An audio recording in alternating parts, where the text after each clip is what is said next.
GarageBand for Mac just received a pretty sizable update last week that, amongst other things, added a brand new icon, ironed out a bunch of issues, and unfortunately added a couple of pretty big new bugs.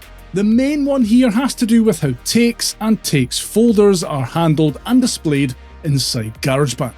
So how it should work is you set an area to record using the cycle region, hit record and then play, sing or whatever. When the playhead reaches the end of the cycle region, it'll jump back to the beginning of that cycle region while continuing to record, allowing you to create multiple takes of the same section. Once you're done and hit stop, a number should appear in the top corner of the region you've just recorded that, when clicked, allows you to select from any of the takes you've recorded from a list. It's one of GarageBand for Mac's most useful features, but it seems to have been broken by this latest update, or how it displays the takes you've recorded has anyway. In this project, I have multiple takes on most of my tracks, and instead of them being neatly contained, I guess, inside one main region as usual, they are all displayed underneath, with the currently selected take highlighted and the others greyed out and muted. I can still click on the number in the region's corner to open the takes menu and select which take to activate.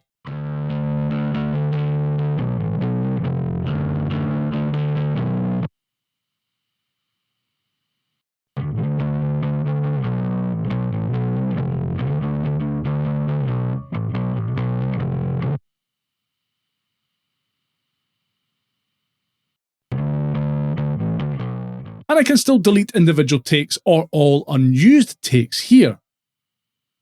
But it just looks dreadful and makes working with larger projects with potentially dozens or even hundreds of takes very, very difficult. This was almost certainly unintended, and as far as I can see, there is no way to fix it currently. Another issue that I only became aware of thanks to comments left on my 10.4.14 update video, shout out to this legend in particular, is that it seems like you can no longer swap out icons on your track headers.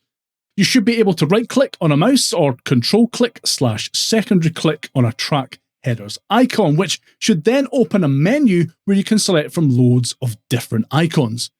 When opening a new project and trying this out, however, it does not work, and in fact, right-clicking on a track header and selecting Assign Track icon from the list doesn't do anything either. The fact that this option is still listed here but does absolutely nothing, yeah, that's not supposed to happen.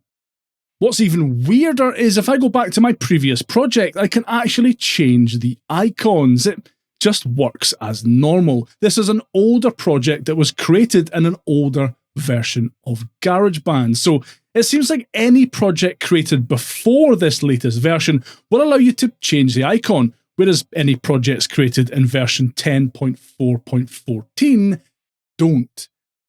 It's a bit bizarre. So what can we do then? Well, Apple have a GarageBand specific feedback/bug reporting page that you can use to let them know about these issues. I'll link it down below. It takes about a minute to fill out, and the more people who let them know, the quicker they'll fix it. Hopefully. Let me know if you've ran into any of these bugs or any others down in the comments, and if you found this video helpful, hit that like button and the hype button while you're down there. I really appreciate it.